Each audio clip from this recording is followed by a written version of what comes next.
All right, round two. We're hoping this time there is audio. Hey everyone, my name is Gabby. Welcome. Oh, welcome or welcome back to the Kia Hyundai channel. Now, today's a special day. We've got a chat with Pat, and this is a live stream Q&A. We do, however, have some pretty exciting news. Some of it is actually fairly sad. There's one car I'm very upset about that it looks like it's coming to an end. And the whole purpose of today's live chat is to talk about what we can expect for 2026. And Pat, you've got some insider details. Yeah, so the last week we were in dealer meetings and we got to see the business plan along with shipping plans and some pricing and new product and got to see some pretty cool stuff. So I'm happy to share what I can. So I know some stuff too. Pat did give me the tea, if that's what we're going to call it. Now, I want to hear what you guys have to ask as well too. So of course, if you are watching live as we're recording this, please utilize the live chat box, ask us your questions, because this is your opportunity to speak to a Canadian dealer principal. Pat is the big boss over here, so he knows everything. I've got a sign on my desk that says I'm a big deal. Kind of a big deal. Kind of a big deal. Now, one thing I want to ask of you, Pat. Okay. We have a car that is very near and dear to my heart. You drove one for years and years, and it looks like we're seeing the end of it. Can you share what that car is? Yeah, we're not going to have any more EV6. The EV5 is replacing the EV6 in Canada. And so what happened is the US is not taking the EV5. It's just Canada and Europe. And so they decided that they didn't need the 5 and the 6. So it looks like the EV6 is to stay in the US, but yeah, they'll continue building it in the US for the US market, but Canada's not going to bring it in. I'm pretty upset about that, actually. I know I don't have one, but it's a fantastic car. Interestingly enough, I just looked at the difference in size between the EV5 and EV6. Do you know the EV5 is about 2 inches shorter? See, it does look shorter. Of course, I've never seen one side by side, but we definitely have more of an upright stance with the EV5, right? So Yeah, it's I guess taller, driver friendly, right? More headroom, more passenger space, and hopefully more cargo space too, right? Because you don't have that sharp hatch at the back. It's more traditional SUV styling. So for the upcoming year, they are going to be bringing in more EVs into Canada. Yes. And so affordable EVs. Well, this is the things. One of the things they believe is that people in Ontario would buy more EVs if the pricing was more affordable. And basically the principle is price elasticity, that, you know, if you price the vehicle out of people's range, they just buy something else. Exactly. And so I believe we're going to have the cheapest EVs, the lowest price in the market. And we've already seen that EV5's pricing's been announced. So it starts at 43.5. We know that EV4 is going to be less expensive, and they did tell us the price. And we had a video ready to go to share that with you, and then we got a note saying it's under embargo, so we're not allowed to say it. But it's pretty aggressive. It's a good price point, I will tell you guys that. We actually have our first 2 EV4s built and in transit. So how do we have those cars already in transit before the EV5, and we can't say the pricing yet, but pricing is released for the EV5? You know? Make it make sense. Anyway, I do want to talk about the EV5 for a second. Okay, let's do that. Because today's Tuesday, Thursday is 2 days from now, and we have our first pre-sale. Yeah, exactly. So with the pre-sale, we have all of our trim levels available, all of the colors available, and there's actually 9 different trim levels to choose from. So something Kia started on the EV5 is giving you the option to choose between a front-wheel drive or all-wheel drive configuration. In every trim. In every trim line, that's right. So if you want the fully loaded model, but you want to prioritize range, you can opt for the front-wheel drive configuration and have slightly better range.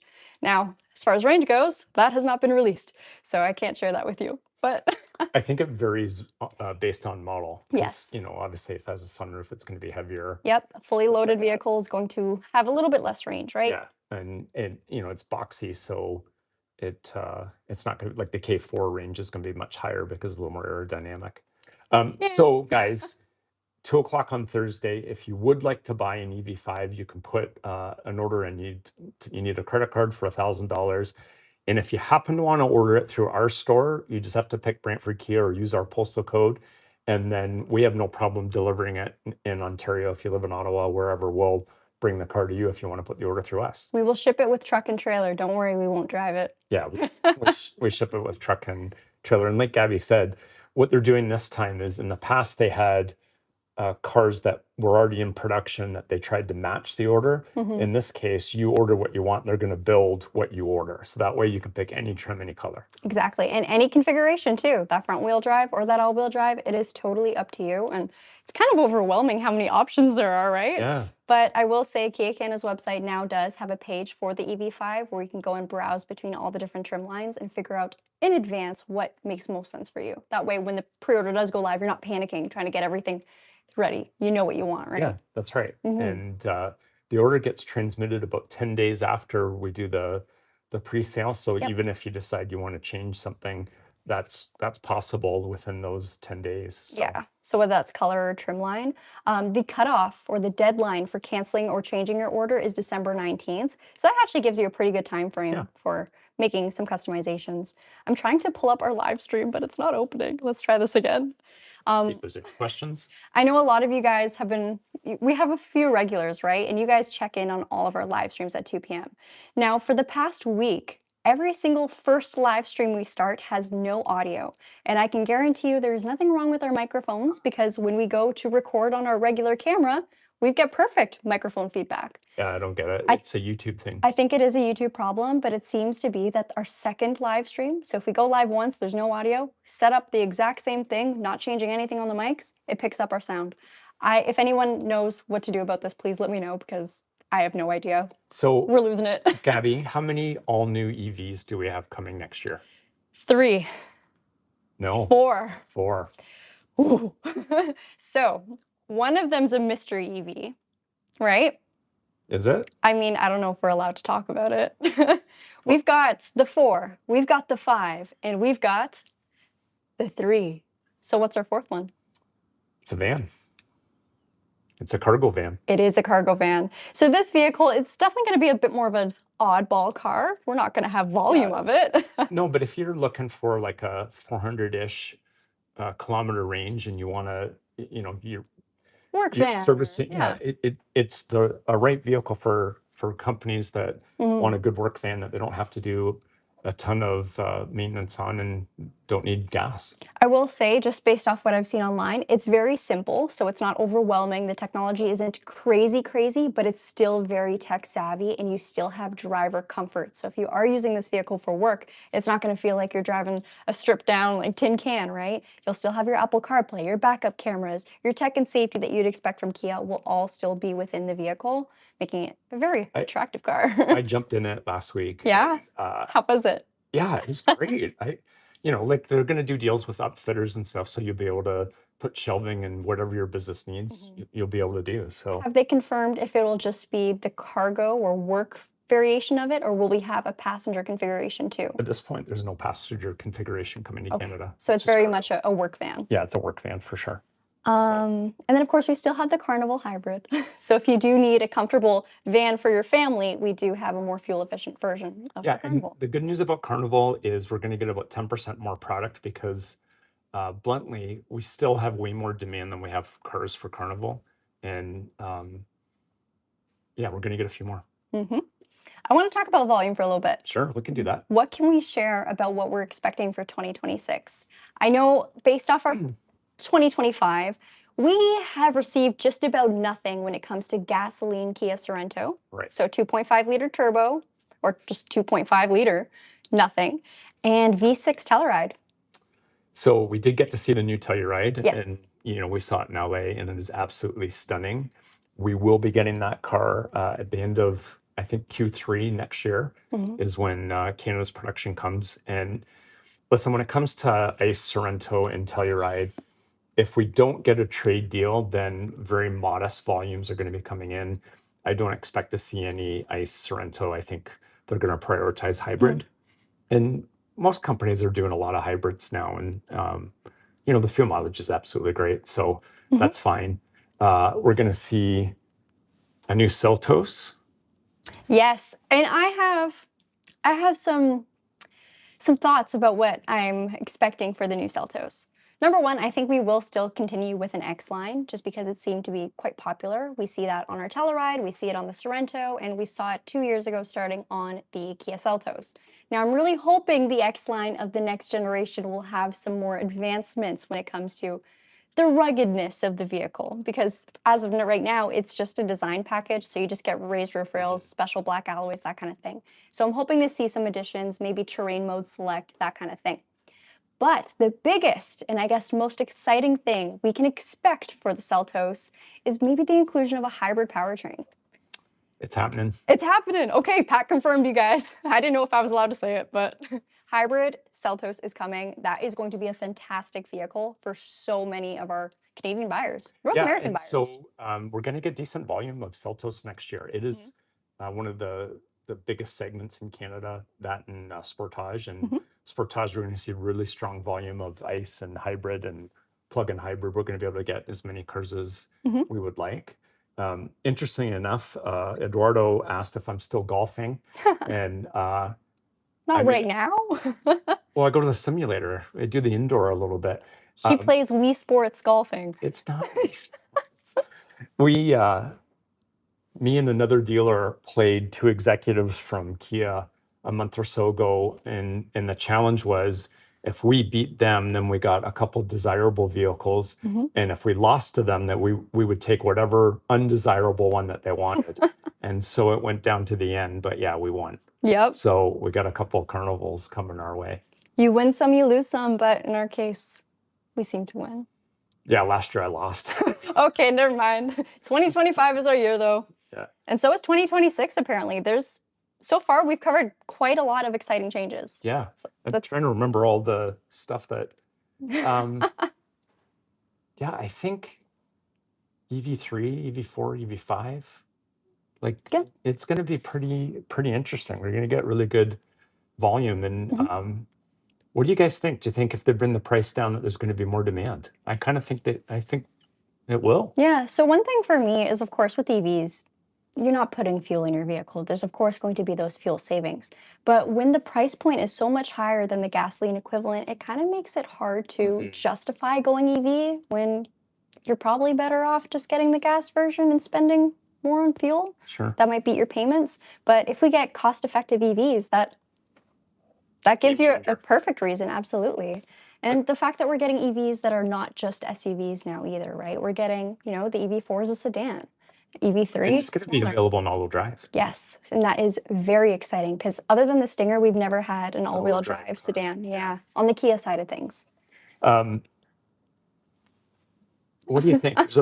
Long pause. Do you think people are driving EV for the environmental, or are they driving it because they don't like paying for gas? I do think it's a blend, right? Some people are going to have a bigger push because for the environmental reasons, and others, they just want to save on their commuting. But I do think a lot of the times it's a blend. I drive an EV because I just love the ride. Yes, that's so true too. Some people love just the way they feel, right? They love that silent drive. And you guys saw us test the EV9 GT a couple weeks ago, and it's just a rocket. It is a really enjoyable Mind you, all the EVs you've been daily driving have been the performance variation. So you get the extreme. But I remember the first EV I drove for a longer test drive was our old runner car. So we used that for valet pickups, service drop-offs, and it was a Kia Soul EV. So the Kia Soul, it's very boxy. It's pretty funny to look at. Sometimes a lot of people call it the hamster car. So you don't really think too much of it in terms of performance. First time I stepped on that accelerator pedal, I was blown away, literally to the back of my seat. Why is this car so fast? So they're really engaging to drive. Honestly, they're a ton of fun. And we've also taken some of our performance models to the racetrack, both the road course and the drag strip. Those cars are really fun. Well, the EV6 GT, that's the longest I've ever kept a car. Yeah. Usually I would keep a car for 6 months and then get something else, but... And you sold it to a good friend. I did, yeah. And, but I kept it for a couple of years because I liked the car. So, Christian was asking if I give myself a bonus when I'm on the channel. Yeah, good idea. All of the super chats, yes, he will collect them as tips. Oh my goodness. Let's see. Any news about the new Kia Stonic? So we actually do not get that here in Canada. I don't have any insider news about it, unfortunately. Yeah, I think that's a Europe-Asia car. Yeah, I'm not too well versed on. Kind of like Telluride is only for US, Canada, and I think it goes to Saudi Arabia? Saudi Arabia, yeah. Trucks. We always talk about, is Kia making a pickup truck? Well, they didn't say it. Not yet, at least. They didn't say it. Like obviously in Australia they have the Tasman, Mhm. but I think there will be a truck in the next 3 years. Yes, it will not be the Tasman. I don't think it'll even go No. by the Tasman nameplate. I don't think so. I think We it's going to will- be a totally new model. Yeah, we absolutely will not be getting a diesel. I'll tell you guys that. I don't think we've had any new diesels other than heavy duty pickup trucks since 2015, 2016. Yeah. They're not Dieselgate. really developing diesel for North America. They are still developing ICE though. Yes, So like absolutely. they haven't totally gone away from that. And you know, certainly they're working on the hybrid, which you can see in the new Telluride that we've got gas and hybrid. Great question. Do all EV5 trims have a heat pump? And no, they do not. So the entry model is called the light front wheel drive that has a shorter range battery capacity and also no heat pump. When you go up a trim line to the wind, that is where you'll have your heat pump added on. So I don't expect very many people to purchase the light front wheel drive. Maybe, maybe not. I don't think it's obviously not going to be our volume seller, that's for sure. No, I mean But- it's the entry level price point. Yeah. So It but- gets you a good EV for a good price for sure. it'll but- probably be 5% of our volume. Yeah. So smaller percentage for sure. But the Wind Plus, I think, is our true starting point for a majority of our buyers. So another great thing, of course, we mentioned the fact that you can choose between front wheel drive and all wheel drive for all of our trim lines. But the all wheel drive add-on is not a huge price jump. Matter of fact, it pretty much matches what we see on our gas vehicles. Typically, if we're comparing Seltos front wheel drive versus all wheel drive, it's usually a $2,000 to $2,500 price jump, and that's exactly the same for the EV5. Yep. So it's not a crazy price hike. Yeah, it's not crazy. Mm-hmm. Interesting comment here from Oracle. Environmental impact used to be size and weight was everything. So smaller EVs are finally coming out that should have a smaller footprint. Yeah, I think that's accurate. Yep. So. On the Kia Sportage X Pro Prestige, can you option it with a different interior other than black? So the X Pro Prestige is a US-based trim line. We do not have that here in Canada. Our equivalent would be the X Line Limited, where we did have an option for a jungle green interior. Now, anytime, at least for our dealership, we do not receive very many color pack interior options, and I believe we've since discontinued the jungle green for our X Line Limited. Just trying so hard not to say X Pro. But we do, however, have a red option for the EX premium models. MG was asking, how are the Sorno hybrid sellings in your dealership, and are they being requested a lot? Bluntly, we have not gotten a lot of hybrids. We've gotten a fair amount of plug-in hybrids, probably a little bit more than what we're anticipating. And we could use a little more hybrid, and next year's plan is a lot more balanced. Yeah. So, I mean, we basically said, ship us whatever we can get because we need product. But so it's kind of hard to answer. I think the vehicle is going to sell very well. We just need a few more of them. Do you think hybrids are definitely the more popular pick amongst our buyers here? Versus plug-in? Yeah. We've probably sold more plug-in, actually. Do you think that's just because we've gotten more? Yeah. Yeah, okay. For sure.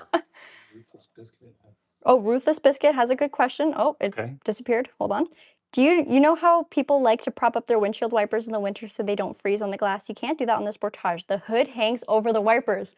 Well, Ruthless, lucky for you. Today we are filming a video about how to enter wiper service mode. But if you're stuck on it right now, all you got to do is as soon as you turn your car off, I believe you have a 10 to 20 second window to do this sequence.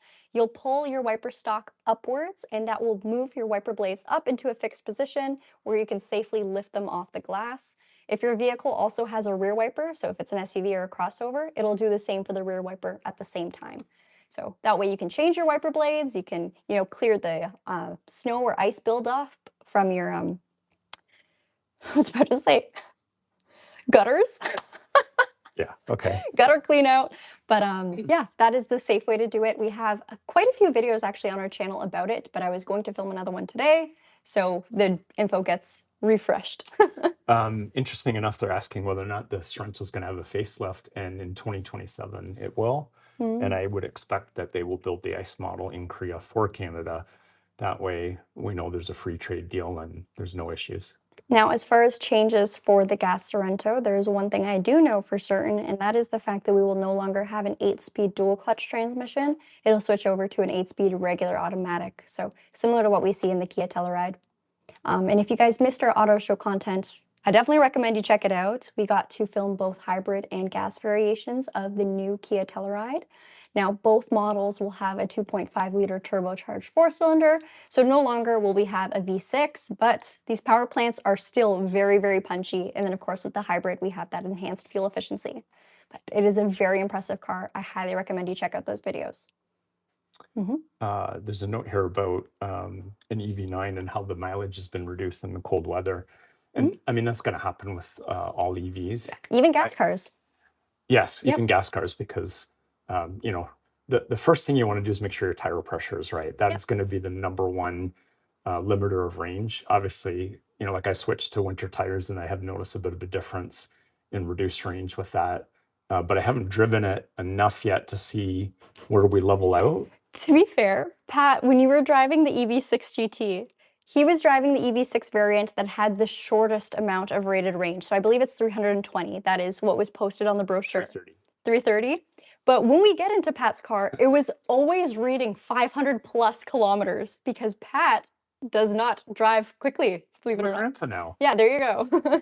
So you do a lot of city driving, and that's where EVs really do shine, right? So his car was reading fantastic rated range all of the time. And that is the thing with all of our vehicles, whether it's gas, hybrid, plug-in hybrid, or EV, that distance to empty or distance to depleted is always going to reflect your driving history.